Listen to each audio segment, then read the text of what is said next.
Drugs, గంజాయి, మత్తు పదార్థాలను నిర్మూలించాలని, యువత భవిష్యత్తు కాపాడాలని డిమాండ్ చేశారు పీవైఎల్ రాష్ట్ర అధ్యక్షులు ఎన్వై రాకేష్.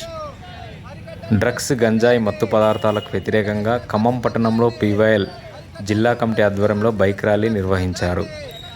రామనరసయ్య విజ్ఞాన కేంద్రం ముందు మాస్లైన్ పార్టీ డివిజన్ కార్యదర్శి టి ఝాన్సీ జెండా ఊపి ర్యాలీ ప్రారంభించారు.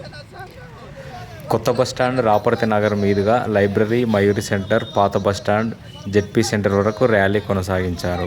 అనంతరం పీవైఎల్ రాష్ట్ర అధ్యక్షులు ఎన్వి రాకేష్, రాష్ట్ర ఉపాధ్యక్షులు జక్కుల భరత్, జిల్లా అధ్యక్షులు జాటోత్ ప్రేమ్ సింగ్లు ప్రసంగించారు.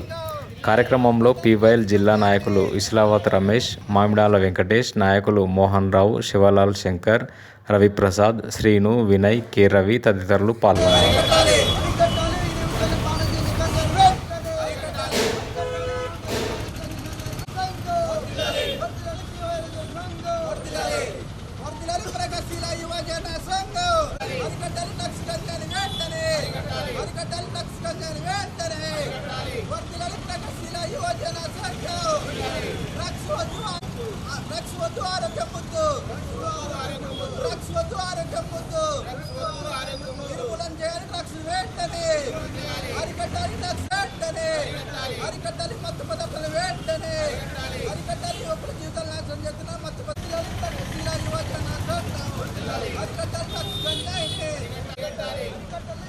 రాకేష్, పీవైఎల్ తెలంగాణ రాష్ట్ర అధ్యక్షుడు.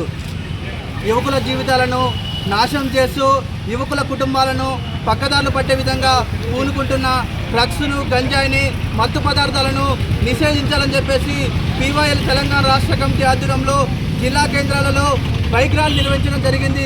అందులో భాగంగా ఖమ్మం నగరంలో బైక్ ర్యాలీ నిర్వహించడం జరిగింది. ముఖ్యంగా యువకులారా, ఈ యువత జీవితాలను నాశనం చేస్తున్న ఈ డ్రగ్స్ను, గంజాయిని నిర్మూలన కోసం ఈ ప్రభుత్వాలు పూర్తి స్థాయిలో బాధ్యత వహించే పరిస్థితి లేదు. పీజీలు, పిహెచ్లు చదివిన నిరుద్యోగులకు ఉద్యోగ ఉపాధి అవకాశాలు రాక ఈజీ మనీకి అలవాటు పడి బెట్టింగ్ పెట్టి వచ్చిన డబ్బులతోని డ్రగ్స్, గంజాయికి, మత్తు పదార్థాలకు యువత బానిస అవుతున్న పరిస్థితి ఉంది. తక్షణమే ఈ రాష్ట్ర కేంద్ర ప్రభుత్వాలు స్పందించి యువతకు ఉద్యోగ ఉపాధి అవకాశాలు కల్పించాలని, ఈ డ్రగ్స్, గంజాయిని కూడా నిర్మూలన చేయాలని చెప్పేసి ఈరోజు మేము ప్రగతిశీల యువజన సంఘంగా డిమాండ్ చేయడం జరుగుతుంది.